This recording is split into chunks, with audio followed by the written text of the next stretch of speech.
तो बच्चों ठीक है, फिर हमने जो चैप्टर अभी तक पढ़ा था, चैप्टर का नाम था स्पीति में बारिश। यानी कि लाहौल स्पीति ऐसी जगह है कि जहाँ पे जो है बरसात भी नहीं होती है बेटा। ठीक है, वहाँ गिरती है तो सीधे बर्फ गिरती है, और 18,000 फीट ऊंचाई, ऊंची 16-16 18,000 ऊंची पहाड़ियों से घिरा हुआ एक स्थान है, एक तहसील है हिमाचल प्रदेश की, लाहौल स्पीति। इसके बारे में हमने पढ़ा था कि वहाँ के लोग किस तरह से अपना जीवन जीते हैं, कितनी ऋतुएं वहाँ पे होती हैं, किस तरह से जो है वहाँ के लोगों के सामने कठिनाइयाँ हैं। ठीक है बेटा, तो हमने इस चैप्टर के अंतर्गत पढ़ा है। तो इसमें जो है जो प्रशासन है, एक अधिकारी नोनो के द्वारा चलाया जाता था। नोनो एक सरकारी अधिकारी होता है, तो उसी को जो है यहाँ के लोग राजा के समान समझते हैं। इसी क्रम में बेटा इसके हमने इसके समरी इसकी पढ़ी थी, इसका जो सारांश था वो हमने पूरा पढ़ा। ठीक है बेटा, क्योंकि यहाँ पे सिर्फ फसलें देखो, गेहूं जौ और मटर के अलावा कुछ नहीं होता, और दो ऋतुएं होती हैं, बसंत ऋतु और शरद ऋतु। ठीक है, चारों तरफ जो है बर्फ ही बर्फ गिरी हुई रहती है। जब सर्दी की ऋतु होती है तो नदी नाले सब जम जाते हैं। सोचो कि कितनी दुर्गम परिस्थितियों में ये लोग किस तरह से वे जो है अपना जीवन यापन करते हो। यहाँ पे जो कम तापमान के बारे में बताया कि गर्मियों में जो है 15 डिग्री सेल्सियस, 15 डिग्री में हम लोग बेटा कांपने लगते हैं, लेकिन वहाँ के लोग फिर भी जो है वहाँ पे रहते हैं। तो यही इसीलिए जो है लेखक कहता है कि पता नहीं क्यों इन लोगों को जो है यहाँ पे रहने की क्या जरूरत है इन लोगों को। तो लेखक कहता है कि शायद इन्हें अपनी जन्मभूमि से प्रेम होगा, इसीलिए जो है यहाँ पर निवास करते हैं। अन्यथा इतनी दुर्गम परिस्थितियों में जहाँ पे जो है बिल्कुल पेड़ पौधे नाम की चीज ही नहीं है, चारों तरफ बिल्कुल नंगे पहाड़, क्यों? क्योंकि बर्फ गिरी रहती है तो पेड़ पौधे कहाँ से होंगे। तो इसीलिए जो है वहां पे मतलब वहां पे वर्षा ऋतु होती नहीं है, वर्षा होती नहीं है वहां पे, बरसात कहाँ से होगी, क्योंकि चारों तरफ पहाड़ियां हैं, मानसून वहां तक पहुंचता ही नहीं है। वहां गिरती है तो सिर्फ बर्फ गिरती है। ठीक है बेटा, तो इसी क्रम में जो है इसके मैंने आपको जो है कुछ प्रश्नोत्तर पहले भी बताए थे, और आज भी जो है इसी क्रम में कुछ और प्रश्न है जो मुख्य प्रश्न है। तो यहाँ पे एक क्वेश्चन है कि इतिहास में जो है स्पीति का वर्णन क्यों नहीं मिलता है। जो हमारा इतिहास है और स्थानों का वर्णन है, लेकिन स्पीति का वर्णन क्यों नहीं है। तो यहाँ पे जो है इसलिए बेटा आप लिख सकते हैं कि स्पीति में जो है ऊंचे ऊंचे कठिन और बहुत दुर्गम स्थान होने के कारण, बहुत ही कठिन रास्ते होने के कारण, और इतनी कठोर भौगोलिक परिस्थितियां होने के कारण जो है इतिहास में इसका वर्णन नहीं मिलता। क्यों? क्योंकि इतिहास का वर्णन वही मिलता है जहां पर कोई व्यक्ति पहुंच पाता है। जब स्पीति में जो है जो लोग पहुंच ही नहीं पाएंगे वहां पे, तो वहां का इतिहास कैसे होगा। तो इसलिए जो है स्पीति में जो है भौगोलिक परिस्थितियां जो है बड़ी विकट भौगोलिक परिस्थितियां हैं, बहुत कठिन परिस्थितियां हैं वहां पर, और ऊंचे ऊंचे पहाड़ हैं, ऊंचे ऊंचे जो है मतलब उन पहाड़ों से होते हुए रास्ते हैं। तो इसलिए जो है इतिहास में जो है स्पीति का वर्णन नहीं मिलता है। ठीक, फिर इसमें जो है स्पीति के लोग जो है जीवन यापन के लिए किन किन कठिनाइयों का सामना करते होंगे। पहले भी हम जब यहाँ के जलवायु के बारे में, भौगोलिक परिस्थितियों के बारे में हमने पढ़ा, ऊंचे ऊंचे पहाड़ हैं, सिर्फ बसंत ऋतु और शरद ऋतु होती है। मतलब जो बसंत ऋतु होती है वही गर्मी की ऋतु है, उसमें 15 डिग्री टेम्परेचर, इतनी विषम परिस्थितियां हैं। तो कैसी क्या क्या कठिनाइयां होती होंगी यहाँ पर। अब आप अनुमान लगा सकते हैं कि देखो कितनी ठंडी हवाएं चलती होंगी जब चारों ओर बर्फ ही बर्फ होती है। ठीक है, जमीन जो जौ मटर सरसों और गेहूं के अलावा जो है जमीन के अंदर कुछ नहीं होता, सिर्फ इतनी ठंड है वहां पे।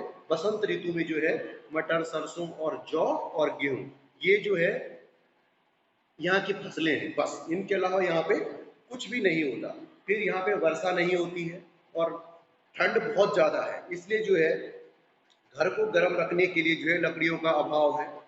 ठीक है बेटा, तो इसलिए कहने का मतलब है, और ये लोग अलग संसार में 8-9 महीने तक जो है ये लोग बिल्कुल कटे हुए रहते हैं। जब वहां पे बर्फ गिर जाती है चारों तरफ, तो इनका जो संपर्क है वो अन्य स्थानों से कट जाता है 8-9 महीने के लिए।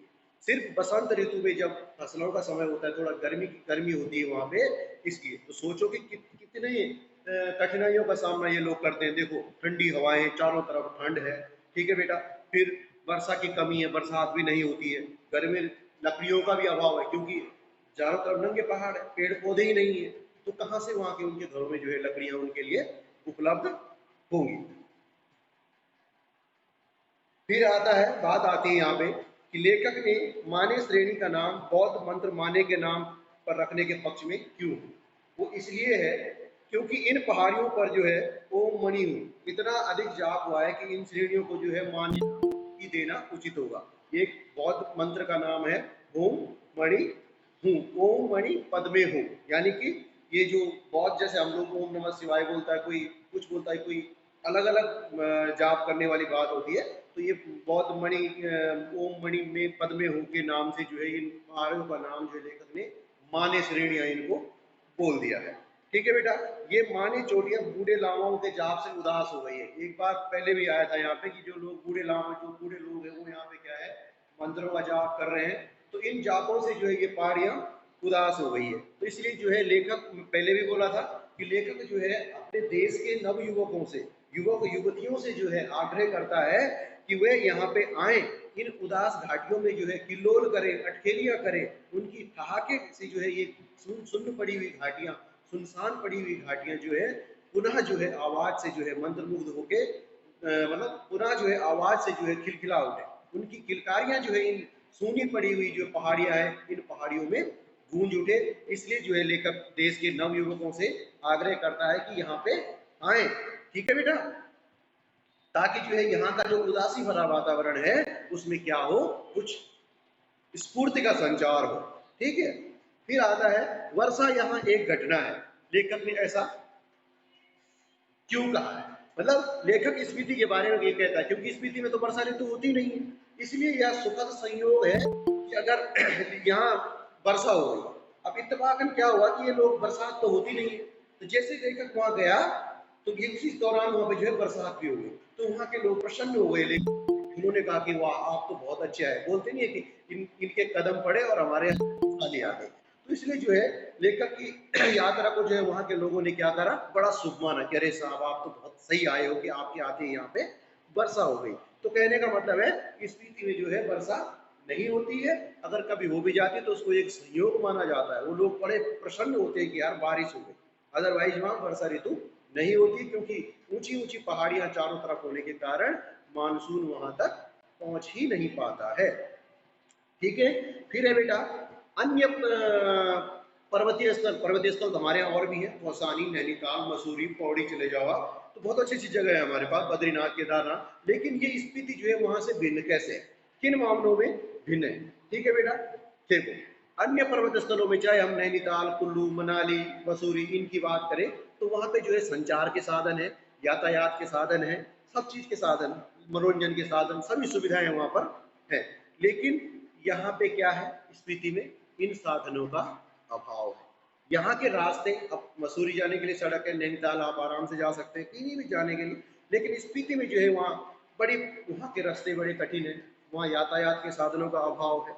इसलिए जो है लेखक इनको यहाँ से जो है इस स्थान को जो है अन्य स्थानों की तुलना में भिन्न मानता है। या क्यों? क्योंकि पर्यटक जो है यहाँ तक आसानी से नहीं पहुंच सकते, बहुत दुर्गम है ना, कि 9 महीने तक जो आदमी, जिस स्थान का संपर्क जो है अन्य देश से कटा हुआ है, बर्फ ही बर्फ है, तो बड़ी ऐसे दुर्गम परिस्थितियों में जाने के लिए जो है बहुत ही ज्यादा मतलब हिम्मत की आवश्यकता होती है। फिर यहाँ वर्षा का बिल्कुल अभाव है, जमीन ठंडी सूखी और पेड़ पौधे उस पर बिल्कुल भी नहीं।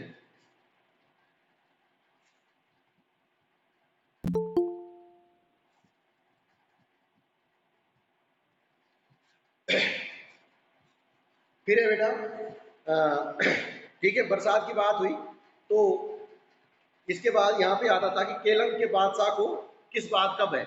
अब वहां पे जो है हमेशा वहां का प्रशासन एक वायरलेस सेट के द्वारा चलता था, तो इसीलिए जो है केलंग के बादशाह को यह रहता था कि काजा का सूबेदार कहीं विद्रोह न कर दे और उसकी अवज्ञा नहीं करे। इसलिए जो उसको हमेशा संदेह रहता था, क्योंकि इस दुर्गम स्थानों पर आना जाना तो संभव नहीं है ना, बहुत पता ही नहीं चलता कि भाई वो क्या रहा है उस क्षेत्र में, क्योंकि संचार के साधन ही नहीं है। इसलिए जो है वहां के बादशाह को भय सताता रहता है। जोरावर सिंह की ने स्पीति में क्या किया? जोरावर सिंह बेटा यहाँ पे इस चैप्टर के अंदर जो है एक डाकू का वर्णन भी आया है। तो क्या था कि उसने वहां के जो है बौद्ध मठ विहारों को जो है उसने खूब आक्रमण किया।